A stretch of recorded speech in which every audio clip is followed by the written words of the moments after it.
ఉంటే మన దేశానికి ఖచ్చితంగా సాగనంపాల్సిందే, ఉండడానికి వీల్లేదు.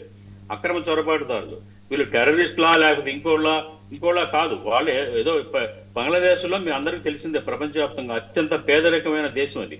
గతంలో అక్కడ పనులు లేక తిండికి అల్లాడుతూ చాలా మంది 4000 కిలోమీటర్ల మన బోర్డర్లో నదులు, గ్రామాలు, కొండ ప్రాంతాలు ఉండటం వల్ల తేలిగ్గా జ్వరపడ్డారు అప్పట్లో. సరే, అప్పటి నుంచి ఎంతో మంది నివాసాలు ఏర్పరచుకుంటూ ఉన్నారు, అస్సాంలో కానివ్వండి, ఇక్కడ మన బంగ్లాదేశ్ లో కానివ్వండి. ఇవాళ వాళ్ళ పరిస్థితి ఏంటి? వాళ్ళని బలవంతాన పంపించేస్తే వాళ్ళు ఎలా బతుకుతారు? మీరు ఇందాక అన్నారు వాళ్ళ ఇళ్ళకి పంపించేస్తున్నాము అని చెప్పేసి. వాళ్ళు ఇల్లే లేవు అక్కడ. బంగ్లాదేశ్ లో మీరు బోర్డర్ దేశమే ఉంది కదండి, దేశమే ఉంది కదా. దేశమే ఉన్నప్పుడు, దేశ విభజన జరిగినప్పుడు ఎందుకు వచ్చారు? అటు వెళ్ళిన వాళ్ళు ఎందుకు వచ్చారు ఇటు? దానికి ప్రశ్న. రెండోది, మీరు అడుగుతున్నారు అత్యంత పేదరికంతో పాపం పొట్ట చేత పట్టుకొని నదులు ఈదుకుంటూ ఈ సొరంగాల నుంచి, పొలాల నుంచి వచ్చారని. నేను ఒక ప్రశ్న అడుగుతానండి. మన దగ్గర కూడా అత్యంత పేదరికంతో ఉన్న ముస్లిమేతరులు అమెరికా వెళ్ళి అక్కడ మేము అత్యంత పేదరికంతో కడుపు చేత పట్టుకొని ఇలా నదులు ఈదుకుంటూ సముద్రాలు దాటుకుంటూ వచ్చాం, మమ్మల్ని ఇక్కడ ఉండనిస్తారంటే పెడరెక్కలు విరిచి కట్టి ఫ్లైట్స్లో ఎక్కి పంపిస్తున్నాడు ట్రంప్. మనం అది చేయట్లేదే. మర్యాదగా హోల్డింగ్ సెంటర్స్ పెట్టాం. అయ్యా మీరు ఇక్కడ ఉండొద్దండి, వెళ్ళిపోండి అని చెబుతున్నాం. ఇంతే కదా, వాళ్ళని పెడరెక్కలు విరిచికట్టి పంపట్లేదుగా. సార్, ఇక్కడ నేను మీరు చెప్పిన దానికి నేను ఒకటే చెప్తున్నాను. అమెరికా లాంటి దేశాలకు వెళ్ళిన మన దేశ నుంచి చదువుకున్న వాళ్ళు, తర్వాత సాఫ్ట్వేర్ ఇంజనీర్లు, లేకపోతే ఇంకొక పనుల మీద చేసి నిరుపేదలు వెళ్ళాలి అమెరికాకి వెళ్ళే పరిస్థితి ఉండదు. మెక్సికో నుంచి వెళ్ళిన నిరుపేదలు ఏం చేస్తున్నాడు? మన సంగతి వదిలేయండి. పక్కనున్న మెక్సికో నుంచి వెళ్ళిన నిరుపేదలను ఏం చేస్తున్నాడు ట్రంప్? సరే, ఇప్పుడు ట్రంప్ ఏదో చేస్తున్నాడని చెప్పేసి అదే మనం ఫాలో అవుదామా? పోనీ మీదే. ఇప్పుడు యునైటెడ్ అరబ్ ఎమిరేట్స్ ఉందండి. యునైటెడ్ అరబ్ ఎమిరేట్స్ ఏం చేస్తుంది? పాకిస్తాన్ వాళ్ళని ఇప్పుడు నేను చెప్పాను చూసారా, పెడరెక్కలు విరిచి కట్టి ఫ్లైట్స్లో ఎక్కించి పంపిస్తుంది. ఎందుకు పంపిస్తోంది? నేను మాట్లాడుతుంది ఏంటంటే వాసుదేవన్ గారు, ఇప్పుడు వాలంటరీ వెళ్ళిపోతున్నారు. నేను వాళ్ళ గురించి మాట్లాడను. వెళ్ళిపోయే వాళ్ళు వెళ్ళిపోవచ్చు, కానీ నిర్బంధంగా వెళ్ళిపోవచ్చు కదండి. వాళ్ళని వాళ్ళ పట్ల కాస్త జాగ్రత్తగా డాక్యుమెంటేషన్ కానివ్వండి, వాళ్ళ యొక్క వివరాలు చూడాల్సిన అవసరం ఉంది అంటున్నాను. పంపడానికి ఎన్ఆర్సి సిస్టమ్ లో వాళ్ళు నువ్వు ఇక్కడ ఈ దేశంలోనే పుట్టావా, ఇక్కడ వాడివేనా నిరూపించుకోవడానికి సరైన ఆధారాలు ఉండవు. చాలా మందికి డాక్యుమెంటేషన్స్ ఉండవు. అప్పట్లో పూర్వకాలంలో ఏంటంటే గ్రామాల్లో జనన ధృవీకరణ పత్రాలు ఉండవు, భూములు లేని వాళ్ళు ఉంటారు. ఎక్కడి నుంచి తీసుకొస్తారు చెప్పండి? ఒక ఆధారం ఈ దేశంలోనే నేను వాడిని పుట్టానంటానికి ఎక్కడి నుంచి ఏం ఆధారం లేని వాళ్ళ పరిస్థితి ఏంటి? నా ప్రశ్న అది.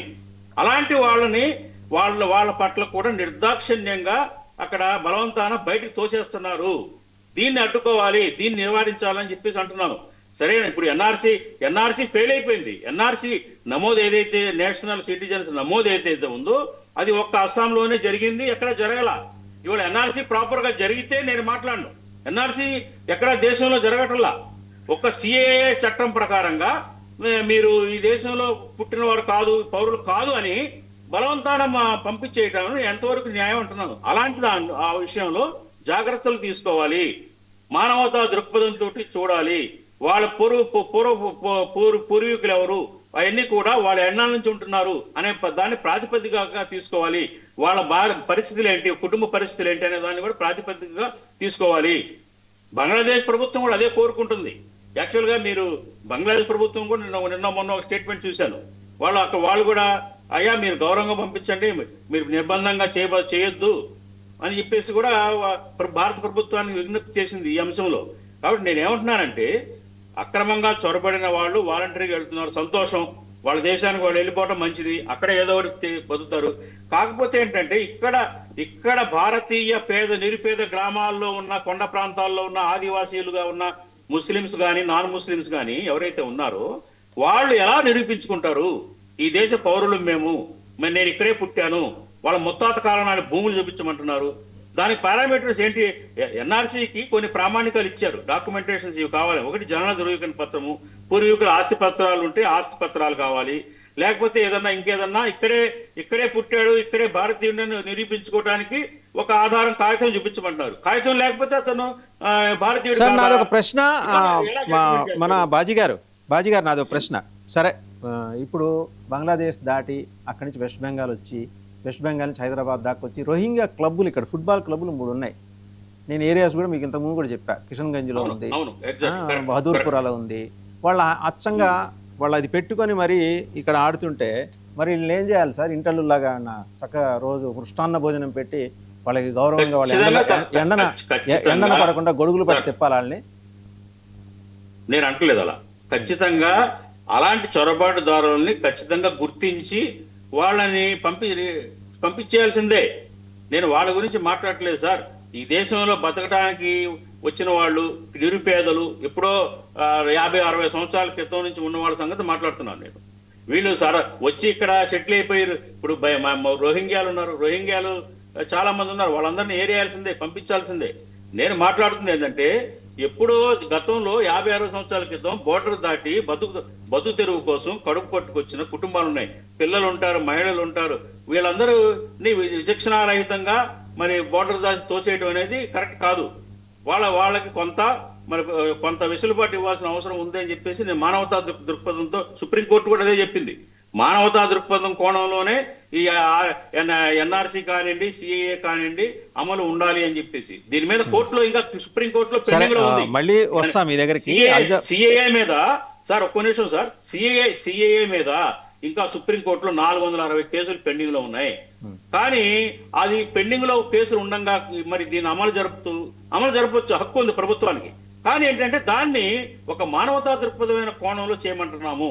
ఏదైతే పొట్ట చేతికి వచ్చి 70-60 ఏళ్ళ నుంచి ఇక్కడ ఉంటున్న వాళ్ళని నిర్దాక్షిణ్యంగా తోసేయొద్దు అంటున్నాము. ఎవరైతే వాలంటరీగా వెళ్తున్నారో పంపించేయమంటున్నాము. బలవంతాన ఇండియన్స్ భారతదేశంలో పుట్టి ఈ దేశం నాది అనుకునే వాళ్ళని కూడా బయటికి తోసేసే పరిస్థితులు, ఎగ్జాంపుల్స్ అక్కడ కనపడుతున్నాయి. ఎగ్జాంపుల్స్ వచ్చినాయి. ఇప్పుడు వెస్ట్ బెంగాల్ లో కూడా అక్కడక్కడ ఎగ్జాంపుల్స్ ఉన్నాయి. వాటిని వెరిఫై చేయమంటున్నాం మేము. మీ అనుమానాలు. అల్జాపూర్ శ్రీనివాస్ గారి దగ్గరికి వెళ్లే ముందర ఒక విషయం చెప్తాను సార్.